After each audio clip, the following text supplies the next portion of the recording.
Today's episode of Socially Democratic is presented to you by Dunn Street. Dunn Street is a campaign agency that specialises in community organising. We only work with people that want to build power to make the world a better place, including community-based organisations, trade unions, progressive businesses, and social democratic parties across the globe. We develop community engagement strategies to win campaigns, both big and small. We train engagement staff and volunteers in the Gantz framework of leadership, organising, and action. And we help folks craft their story through the practice of public narrative that connects people through shared values and moves them to act together. And if you want to create change in your community in 2024, then hit us up at dunstreet.com.au. Today's episode is also brought to you by Maurice Blackburn Lawyers. For over 100 years, Maurice Blackburn have been extending access to justice for everyday Australians through their advocacy and campaign work. And they need your help. They have a job opportunity for a social media communicator with a flair for progressive campaigning based in either Melbourne or Brisbane in their marketing and comms team. For more information, check out mauriceblackburn.com.au/careers. And finally, today's episode is brought to you by SwiftFox. Every moment on a campaign matters. You need the tools that you can trust, lists that are up to date, phone banks that can change minds, emails that drive donations, events that will energise the community both online and offline, and text blasts that distill your message perfectly. SwiftFox CRM is made for campaigners by campaigners, and to find out more, go to their website, swiftfoxcrm.com, to win your next campaign. Hello and welcome to another episode, a new season of Socially Democratic, your weekly centre-left politics and organising podcast, out every Friday, that dives into the progressive campaigns of the day and the people leading them from home and abroad. And before I introduce who we're talking to on today's episode, want to thank Rebecca Thistleton from the McCall Institute for stepping in for me while I was on leave the last 2 weeks. Check out the two episodes that she did, one with Channel 7's Charnel Vella and fellow McCall Institute member Ed Kavanagh. Two great episodes there. So thank you, Rebecca, so much for stepping in and letting me get a bit of a break. Great to be back. First episode for me for 2024. Might be a little bit rusty, but bear with me. And also thanks to all of our dedicated listeners who are back for another year. Great to join us for season, what was this, 5, I think? 6? Can't remember. Of Socially Democratic. And we're starting this year by going over to the United States. The primary season in US politics is now upon us, both for the Democrats and for the Republicans. Obviously, the Democrats, they have a primary season, but Joe Biden will be the presumptive nominee.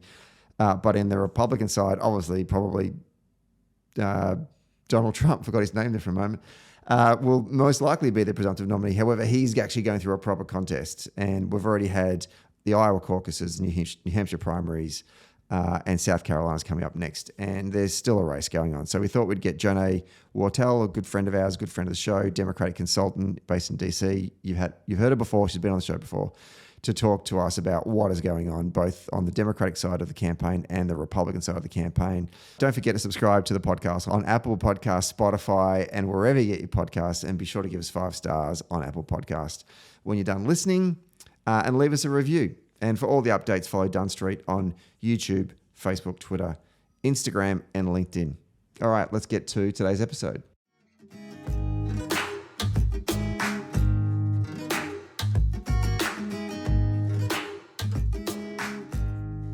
We are taping this one on a Saturday morning on the lands of the Wurundjeri people. And it's lovely to be back on home soil after being away for a while. And joining me on the line on a Friday night, no less. That's how dedicated this particular person is to this podcast. She's a Democratic consultant based in Washington, D.C. You know her. She's been on the show plenty of times. Jonae Wartel, welcome back to Socially Democratic. Thank you. It's great to be here. Great to be back. I should also say that you've been doing a bit of TV lately as well. So you've gone from the fertile grassroots medium of podcasting to the big lights. What can I say? Your girl's got range. Yeah, yes, you certainly do. So we're very grateful that you continue to return back to your roots and stick with us for a while. That's great. Love it. It's a pleasure to be here. Always a great time and always a great conversation. Indeed. So same as what we normally do. Let's break up the show into two parts. Let's talk about the Republicans first, and then maybe the Democrats second. It's now 2024. This is a presidential election year. This is a big year, another big moment for US politics. The primaries for both parties are going on at the moment, but obviously the bigger primary is the Republican primary, and it is now underway because we've now had the Iowa caucuses, the New Hampshire primary, the Nevada caucus. We'll kind of talk about that in a minute. The US Virgin Islands had their caucus just recently as well. And coming up on the card is the South Carolina primary and then Super Tuesday. So we're really kind of getting to the make or break moment, I guess, for the Republican presidential primary contest. But for folks that are listening that haven't been paying too much attention, why don't we just do a bit of a recap? And I want to start with the first of the contest, which is the Iowa caucus, where Donald Trump was a clear winner. He got 51% of the vote. He gained 20 delegates. Ron DeSantis from Texas got 21% of the vote, gained 9 delegates. And Nikki Haley got 19% of the vote, gained 8 delegates. This was the big one for Ron DeSantis to make an impact. But Trump obviously was the clear winner. What are your takeaways from this first contest? Was there any surprises, or were there things that you were like, oh, okay, that's interesting? Well, I can say there were no surprises whatsoever, despite the fact that Republican candidates had been campaigning in these early states for months ahead of these contests. Donald Trump continues to dominate the field to the surprise of absolutely no one. Millions of dollars were spent by the Haley campaign, by the DeSantis campaign, to little or no effect on these primary results. And we saw that Trump came out on top because, as all the polling has indicated up to this point, Republicans are standing with him. And, he is going to cruise right on by till to November. And I think for a lot of folks, I think that the primary contests, these early contests, are really a bit of a test, a thermometer, if you will, of where is the Republican voting base, right? Or is there a chance they'll trend a little more moderate in the general election? Is there a chance that they're going to fall more back in line with Trump in terms of the extremism? And so you saw with the vote share for each of the three major candidates that most Republicans are still comfortable with voting for a MAGA Republican, despite the indictments, despite his continued tango with the judicial system. People are still very much lockstep behind him, and so I think that really says a lot about where the GOP brand is. They've really not been able to recover it. When you think about DeSantis placing, second in this contest, I think people thought, okay, maybe he's in it to win it for the long term. But then we fast forward to another contest, we see that he was not, in fact, right? And so what we saw was a pretty predictable outcome, I believe, for these early contests, and especially Iowa. The DeSantis campaign, the Iowa caucus was there. And he sort of said that he was putting everything into that particular contest to start with. Yet only got 21% of the vote. What went wrong? Because you think back to when DeSantis sort of first came on the national scene, he was seen as someone that was Trump light-ish, I guess. Very popular in his home state of Florida. But that just did not translate to a national level, did it? What happened in that campaign? Well, I think you said it perfectly. He was trying to appeal to too many segments of the Republican electorate, right? He was trying to appeal to the MAGA Republicans who had already were staunchly behind Trump. He was trying to appeal to moderate Republicans, right, who were probably closer to, the average Florida voter in some ways. And so he was trying to be all things to all people, right? And it didn't work, right? Because the MAGA Republicans were still standing behind Trump, and they didn't And then the moderate Republicans were like, wait, are you a moderate or are you a MAGA Republican, right? And so you had this kind of dance that he was trying to do with the Republican electorate that just didn't work. It backfired. And so I think that was important, when it was beneficial for him to stand kind of close to Trump in some of those early debates. You'll remember he kind of stood a little, tried to cozy with Trump, and then when it was important for him to distance himself, he tried to distance himself. And I don't think for many voters, Republican voters, evidently, there was enough of a clear who is Ron DeSantis as a presidential candidate, right? That question just never was answered in those early contests. It's just an unskillful strategy, right? And so I think we saw, that is why his campaign tanked so early. He had some success appealing to conservative religious voters, but some people just really saw that as like a disingenuous strategy, right? Again, trying to be all things to all people. So the coalition that Ron DeSantis needed just never coalesced. And I think that's why he was out so early. And then we moved to the next contest, which was the New Hampshire First in the Nation primary, where Nikki Haley was then, by that stage, the only candidate left running against Trump, because Vivek Ramaswamy had also withdrawn, DeSantis had withdrawn. And the result there was Trump got 54% of the vote, gaining 12 delegates, and Nikki Haley got 43% of the vote, gaining 9 delegates. Just for the folks at home, this is a primary.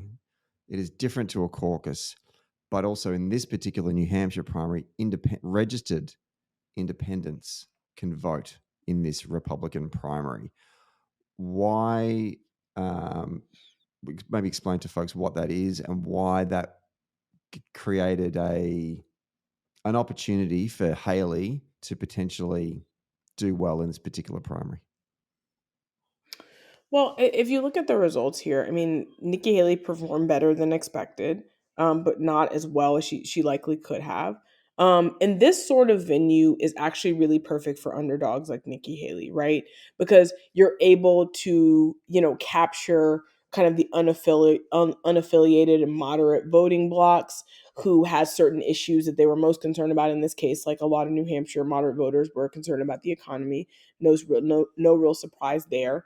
But then, you see that there were other voters who maybe were a little bit more conservative, who like it was hard to coalesce. So it was a little difficult, I think, for her to really, again, appeal to the various segments of voters. And in a caucus versus a primary, like, there's a lot of folks who can move to different candidates if they, if they choose. And so it's a little bit of a small d democratic process. But at the end of the day, you still have to have a coalition of voters who, at the end of that caucus process, decide on you, right? And so I think, that you run into the same problem at the end of the day, right? Who are voters coalescing around, and is it you? And in this case, it was not Nikki Haley, because Trump still dominated. And so even with caucus processes, it's still a contest amongst your base voters, right? And so at the end of the day, you still have to have the support to win them over. And so coalition building, being, the at least first or second favorite amongst those key voters, that's still your path to victory. And I think she still didn't have the support amongst the collective caucus and primary goers. And so she was still having to kind of fight her way into building a coalition of support, and she just didn't get there. The independents are interesting because obviously in the New Hampshire primary, because these independents can vote, and they're not, I mean, they're by the fact of their name, they're not Republicans, they are independent, but they can weigh into either the Republican or the Democratic primary. She really needed to get a lot of independents to weigh into this Republican primary for her to be super competitive against Trump and his MAGA base. What I'm wondering, what do we draw from the enthusiasm of independent voters coming out in this particular primary, and what can that tell us about what will happen in New Hampshire in the presidential election? Because if correct me if I'm wrong here, Jonae, but I think that the turnout by independents in the Republican primary wasn't as high as expected, that might be a good thing for Biden and the Democrats in November, right? Right, because in some of the polling, you've probably heard it via the news stations, there are people who are independents who would vote for Biden if that choice came down um to Biden versus Trump. So it's actually good to see that most Republicans and moderates aren't falling in line with Republican candidates in the primary, because that provides a more wide open field for the Biden campaign to win those folks over and become Democratic voters in the fall. So that is actually great news for the Biden campaign, that there are still folks who don't like Nikki Haley, who don't like Donald Trump to start, who don't like Nikki Haley enough for her to be an alternative for them, and are still sitting in that middle ground to say, I'm undecided. I don't like any of these Republicans voters. But we're of course thinking about the Republican primary, so that's essentially the choice that's before them. But when you move to a general election and they have another choice, and that's a Democratic voter, many have said that is what they would choose. Mm. So that is great news if you're a strategist who knows that you do need to win over some of those independent voters for to shore up your path to victory in November. So later this month, we've got the next primary, which is South Carolina, which is the home state for Nikki Haley. I was going to say the nickname for South Carolina, and now it's Buddy Well slipped me. What is the nickname for South Carolina? I'm going to test you as well. It's the North Carolina's Tar Heels. So what's South Carolina? They are the They're in the Palmetto State. yes, very good. Well done. I only know that because my mother is a South Carolinian, born and bred. So that's one of the reasons I know that. But yes, the Palmetto It's the State. Palmetto State, correct. So this is her home state. This is kind of her do or die moment, really, isn't it? Like if she doesn't, she needs to win this state, right? Well, I mean, if you're running her campaign, what do you want to see from this particular result? What to keep this Nikki Haley momentum going? Well, the South Carolina primary outcome is going to be embarrassing for Nikki Haley, and I really hate to see what is going to happen, because even though these early contests and Iowa and New Hampshire were must wins for her, this is absolutely a must win. Right? Nothing will more quickly deflate your campaign like not being able to win your home state, a state that you've governed. Right? And so I think when you look at these early contests, you can see that the trends aren't trending in her favor. Um, and so I think that we're going to see that the MAGA Republican base that propelled Donald Trump to victory in these first two contests are going to be in full force here in support of Donald Trump. I don't think that those folks are going to break for Nikki Haley. You'll see some moderates, but I think you were more likely to see more moderate support for her in those early contests, right? Like South Carolina is not known for its moderate Republican voters, right? You're moving down south now, right? You're not in the Midwest. You're not in the you're not in the New England area. You are in you're in South Carolina. You're in the deep South, right? And so I think you're going to see folks who likely voted overwhelmingly for Donald Trump in the general election in 2020 are going to vote for him again in this primary contest. So I don't envision that we see a big turn. But then even if she performs better than we expect her to, you know, does that keep her campaign alive? I think becomes the open question, right? Because you still got to have the money, the resources, the support to move on to those later contests. And will she is the question.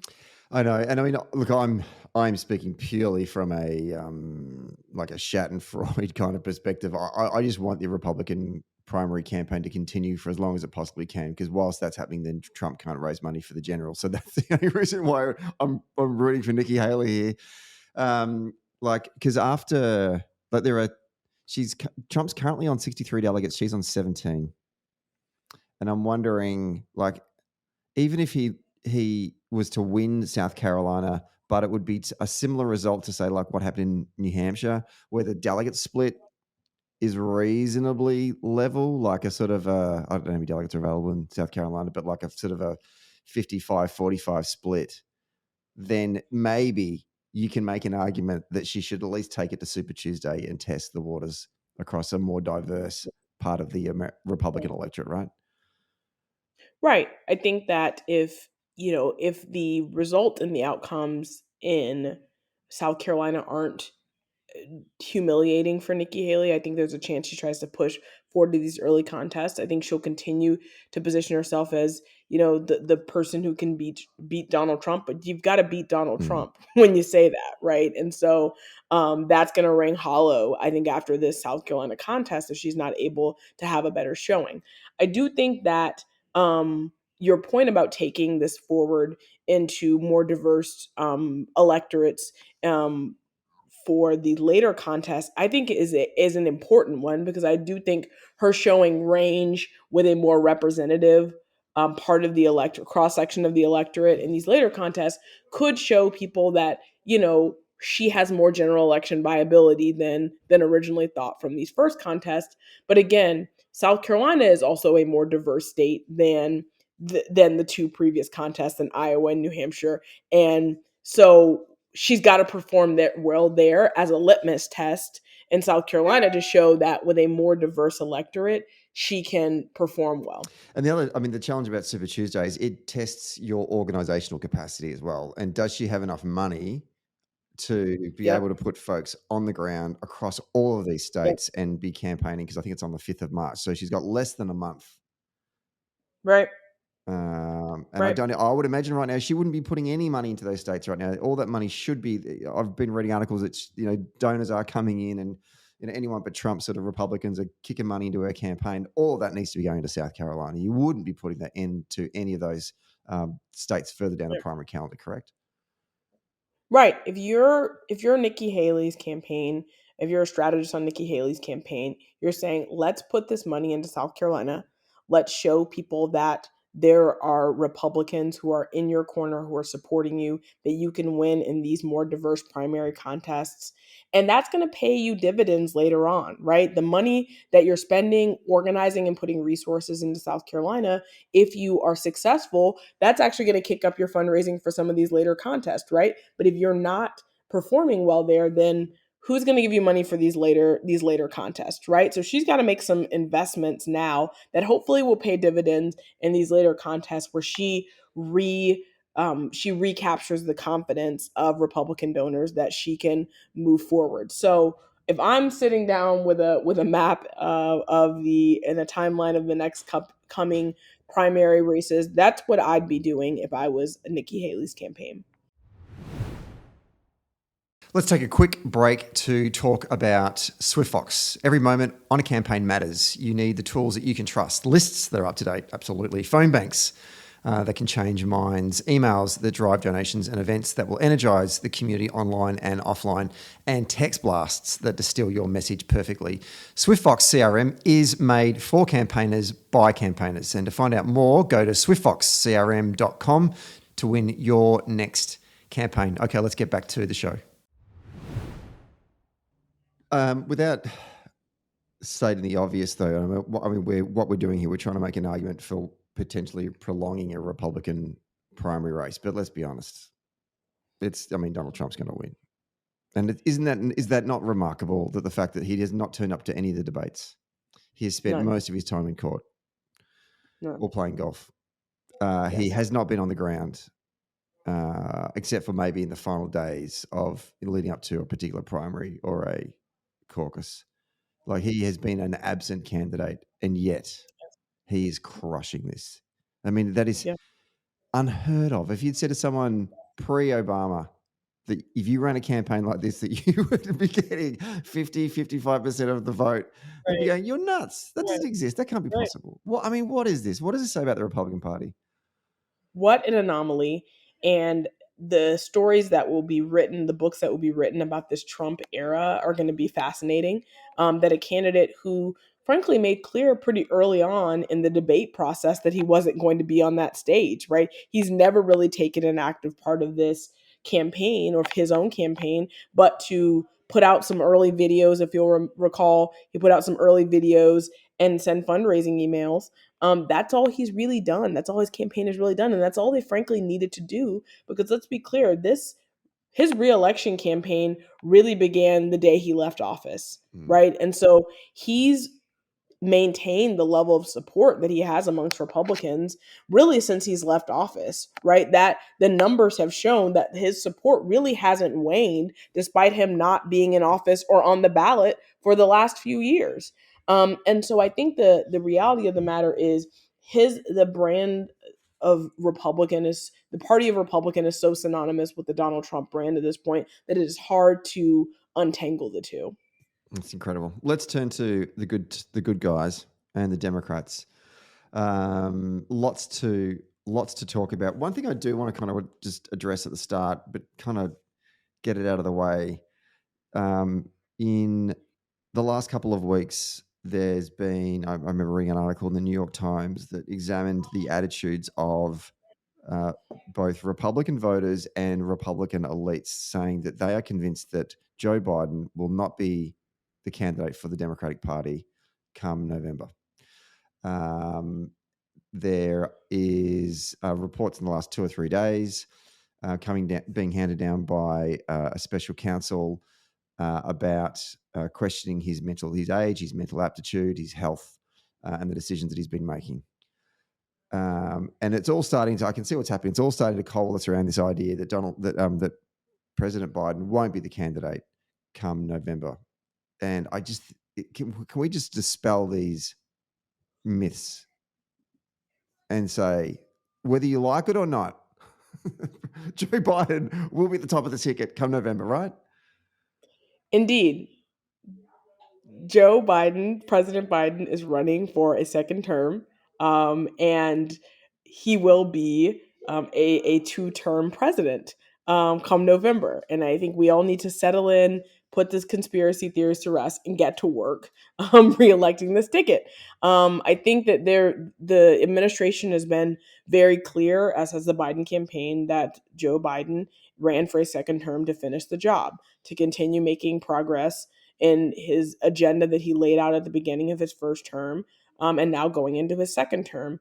And, we're really wasting time with these conspiracy theories about him not really running again. And it's a distraction, frankly. I think it's something that the Republicans have likely used to fearmonger voters into not voting for Joe Biden, because it's ultimately a vote for Kamala Harris, all that nonsense. And it's really nothing more than that. Um, Joe Biden has one of the most significant records and experience, levels of experience in government of any politician in our recent history. And he has been delivering on behalf of the American people. I do think that as the administration continues to get that message out, we see President Biden on the campaign trail, as we have. My hope is that we can finally put these conspiracy theories to rest. As Killer Mike said on the Bill Maher show the other day, don't vote the person, vote the policies. And the track record of Biden I think he said it himself in that press conference the other night. The things that this administration has been able to achieve since the election has been remarkable. I mean, it's been a great program of work. And I'm looking at the economic numbers now. They continue to improve. Are we starting to see that translate into polling numbers for the Biden campaign? Well, you're right. The most recent jobs report that came out showing that the economy is strong and the economy is growing, I think is important. If I'm the Biden campaign, I'm riding around with the megaphone, making sure the American people know that. I think that messaging is going to be critically important, to continue to engage voters and remind them that the Biden campaign and the Biden administration is working on the behalf of the American people. I think that's going to be important. I think that one thing that's continues to be important in this campaign is messaging, helping the American people to understand what the administration's done for them and how, if reelected, the administration can finish the job. That has always been the goal of the message. It's always been what the American people have needed to hear. How has the work that the administration's done over the past few years improved their quality of life, and how can we continue to do so in the next term? That's the job. That's the message, and we'll continue to spread that message to as many folks as need to hear it. I think there's going to need to be a lot of messengers in these local communities, elected officials, people who are allies and surrogates for the Biden campaign that are going to need to share that message so that the Biden team are not the only messengers here. But that's at the core, the winning strategy, that message. The issue or the crisis and the conflict that's going on in the Middle East, I'm not sure if we talked about this last time we were on the pod, but there's a concern there that the part of the Biden coalition, which is young people, are not going to turn out to vote in November because of the United States' involvement in the conflict that is going on right now in the Middle East. Biden visited Michigan just recently. I'm not sure if he actually went to Dearborn, but obviously that's a large Arab American community there. Michigan is such a critical battleground state. Obviously, the fact that the president went to Michigan tells me that there is some level of concern. What's your thoughts on that, holding that coalition, or is it a case that maybe a lot of these people who are angry and outspoken probably don't vote anyway? I always want to get your sort of read on this. Well, the president's campaigning in Michigan because it's a battleground state, right? And so I think it's important to know that regardless of what is happening in the world, regardless of the status of this conflict, he should be in Michigan because there are key voters there that we need to turn out to win. I think it's important when the president is on the campaign trail, when the vice president's on the campaign trail, to hear and to listen to the concerns that folks have with the US's relationship and support of Israel. I think there is no way to win over those voters if you're not listening. For anybody who said, I will stay home, you need to understand what their concerns are, what their challenges are, hear them out. It's not to say that there's going to be an easy, fast solutions to how this conflict's unfolding. But it is to say that we have to hear those voters out, and we have to make sure that they feel heard. That's incredibly important.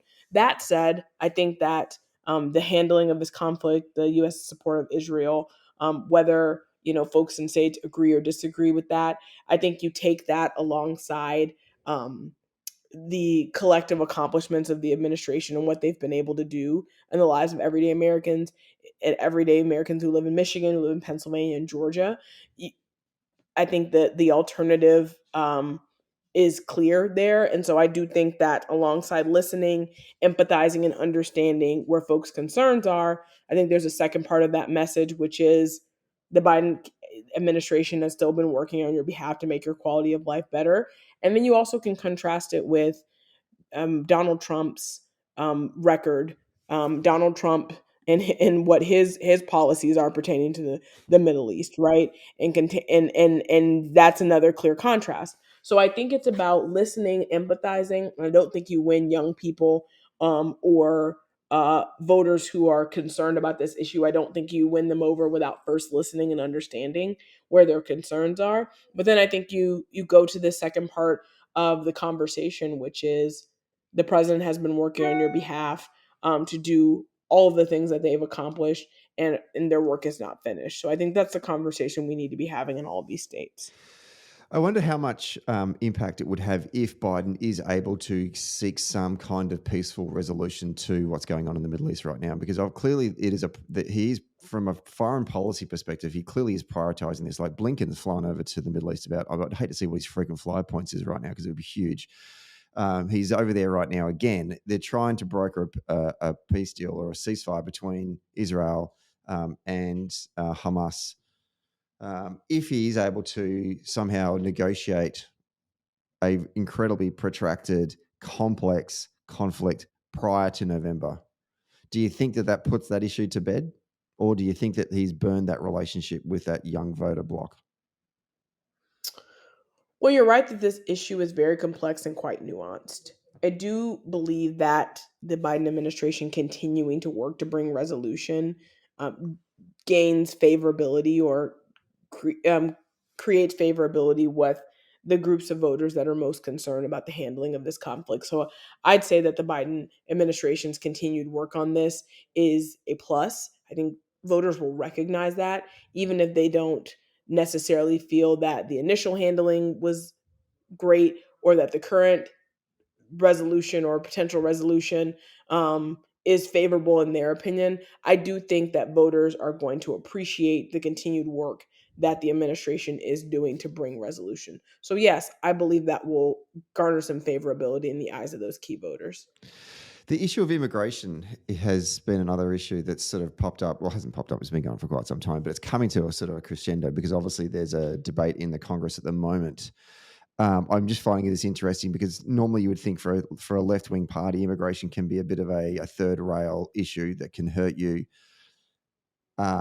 Yet the Republicans in the House have, pardon my French, but fucked this up so badly that I actually think this is actually going to become a positive for the Democrats. I just want to get your take on what's happened in Congress this week, just for the folks who haven't been reading the front page of the New York Times. What's been happening this week in terms of this debate about immigration, and how have you seen how both the Democrats and the Republicans in Congress have handled this debate and this trying to pass this piece of legislation through to get some sort of solution to what's going on at the border and with Mexico?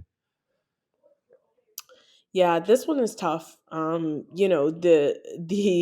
attempts at a bipartisan bill have, for the Republicans to say that it's dead on arrival is quite frustrating because one, this bill has aid for Ukraine and also has aid for Israel there as well. So let's understand that this is broader than just the border security.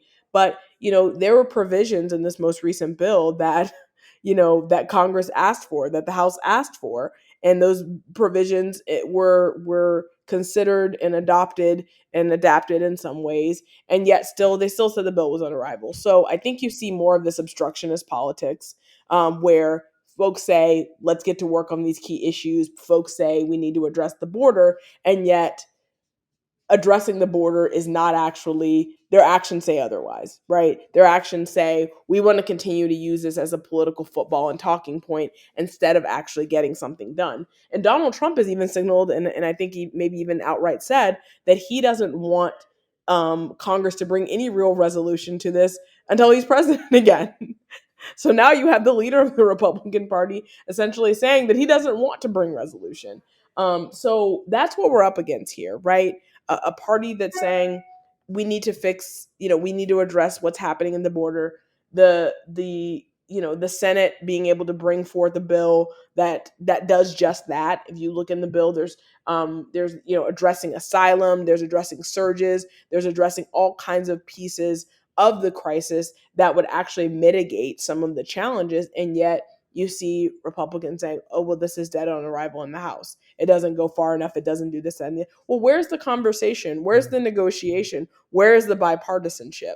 Right. And so, the administration kind of running into a wall in Congress, I think is evidence of the fact that Republicans in the House say they want to get things done, but really just want to keep playing partisan football with the border security in this country. And I think it's exposing the divisions within the Republican congressional caucus, because there are Republicans who are saying, no, I genuinely want to get resolution to this issue.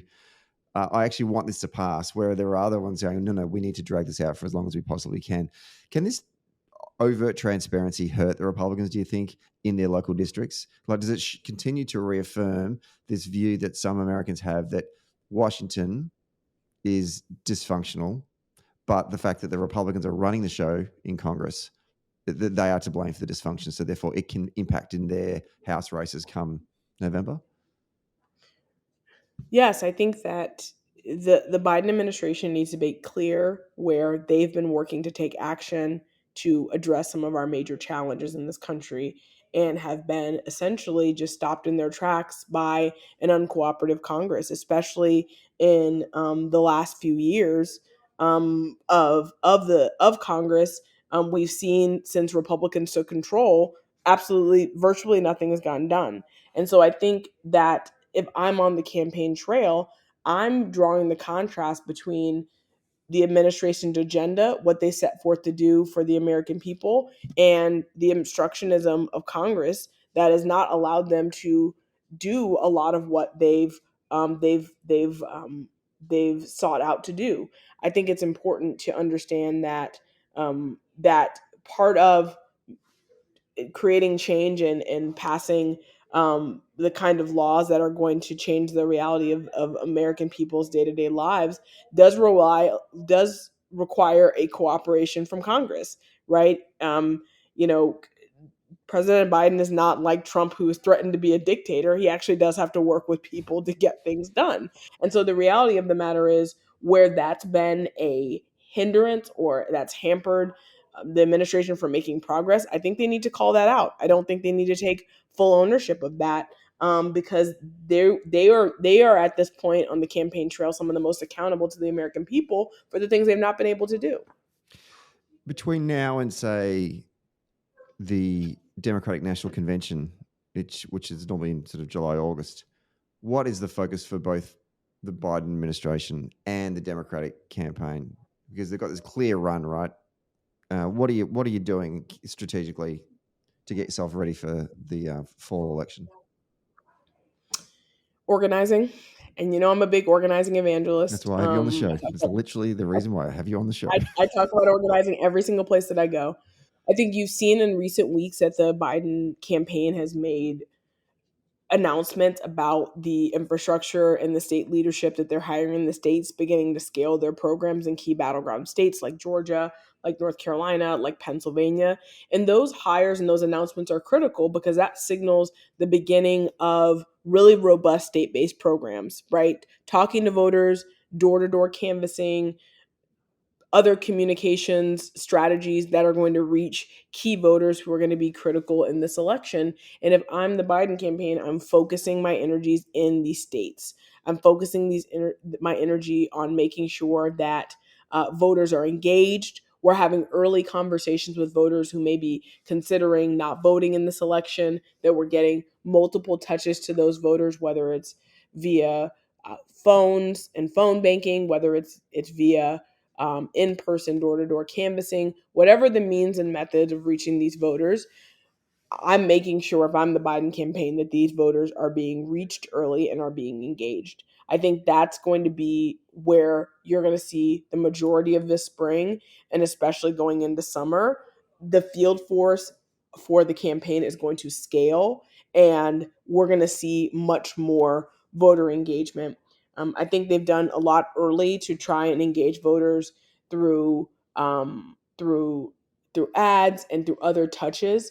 And now it is time, now that we're in 2024, for them to build and scale their state-based programs. And I think you're going to see that happening here in the coming weeks and months. And I'm assuming it's going to look different too. So 2020, I mean, we were still very much in COVID. I should double check that then. Yeah, we were. So the Biden campaign back then, there was a reluctance to do particular door-to-door canvassing, and so the field operation did look a lot different. This time around, he's no primary. He's got a clear run. I'm assuming, right, there's going to be a lot of investment this time around from the Biden campaign in a robust field program. Absolutely. Absolutely. In 2020, we had, the COVID-19 pandemic made it very challenging to talk to voters in person. And despite that, the the campaign did what they could to talk to, reach, mobilize as many voters as possible. But it was challenging, right? There were safety precautions that we had to take in order to not put staff at risk, not put volunteers at risk, and not put voters at risk, right? And despite that, you see that the resilience of the American people is to turn out and participate in their democracy.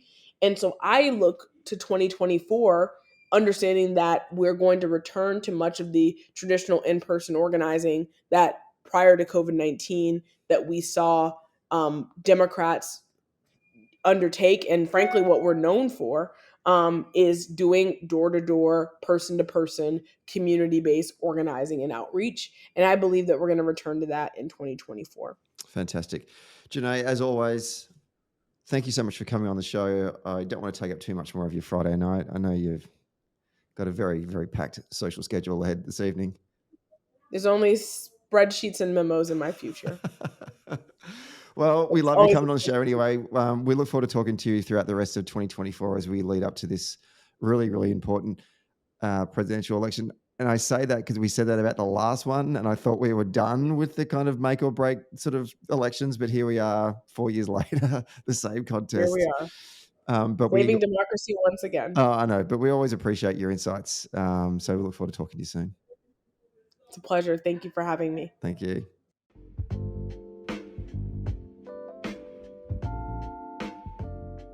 Thanks for listening to Socially Democratic. Did you like the podcast?